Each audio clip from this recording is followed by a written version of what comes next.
এই অনেকদিন এই গল্প দাদুর সাথে দেখা হয় না, আর দাদুর কাছে নতুন গল্প শুনতেও যাই না। কালু, এ জাগা, তোরা যাবি নাকি রে? যাবি? আরে স্কুল ফাঁকি দিয়ে গল্প শুনতে যাবি? আব্বা জানতে পারলে $22 দিবে রে, $22 দিবে। কেউ কেউ টের পাবে না। চল জগা, চল যাই। চল তাহলে যাওয়া যাক, চল চল। আরে কি রে, তোরা আবার কোথায় থেকে এসেছিস? নিশ্চয়ই স্কুল পালিয়ে এসেছিস, তাই না? দাদু দাদু, প্রতিদিন স্কুল আর ভাল লাগে না, ও ভাল লাগে না। আমরা গল্প শুনতে চাই, আমরা তোমার কাছে গল্প শুনতে চাই। তুমি সুন্দর সুন্দর গল্প শোনাই দাও দাদু, শোনাই দাও। গল্প তো শোনাবই, কিন্তু তোরা কথা দে আর স্কুল ফাঁকি দিবি না। স্কুল ফাঁকি দিলে পড়াশোনা শিখবি কিভাবে, মানুষ হবি কিভাবে রে তোরা? না না দাদু, আর কখনো স্কুল ফাঁকি দেব না। প্রমিস করলাম আমরা। তুমি গল্প শোনাও। চল তাহলে এখন চুটিয়ে গল্প করা হবে। চল চল।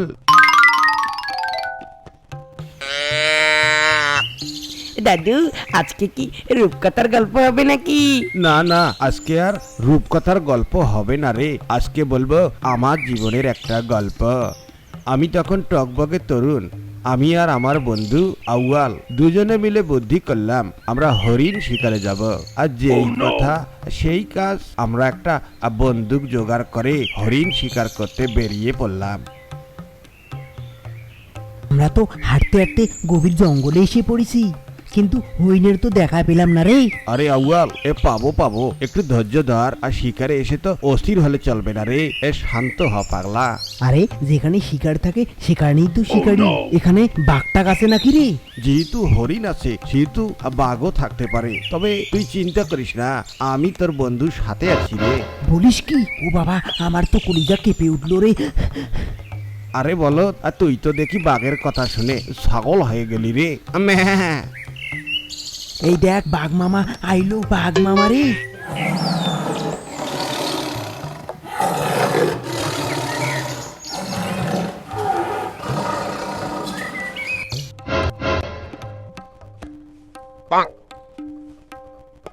তুমি তখন কি করলে দাদু?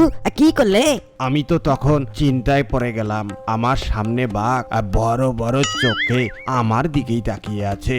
আমার মনে হচ্ছে এই বুঝি বাঘটা লাফ দিয়ে আমার ঘাড় কামড়ে ধরবে। তারপর তারপর তুমি কি করলে দাদু, কি করলে? আমি তখন শক্তি জোগালাম। আমিও চোখ বড় বড় করে বাঘটার দিকে তাকালাম।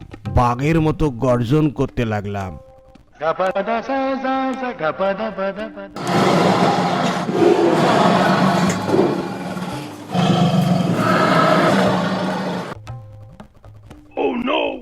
বাঘটা ভয় পেয়ে আমাকে দেখে পিছু হাঁটা শুরু করে দিল এবং এক সময় দূরে চলে গেল।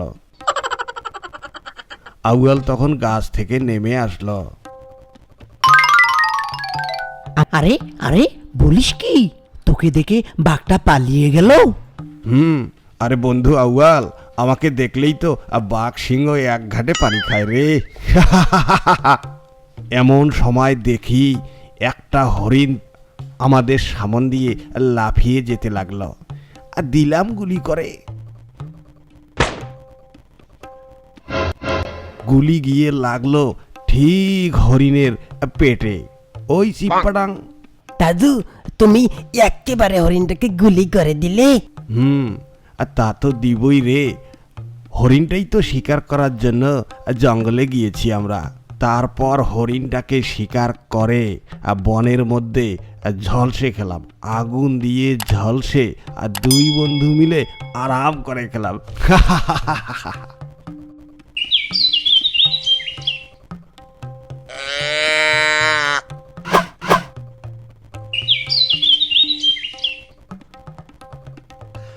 মজার ব্যাপার হলো, আমার বন্ধু আউয়াল এর আগে কখনোই হরিণের মাংস খায়নি।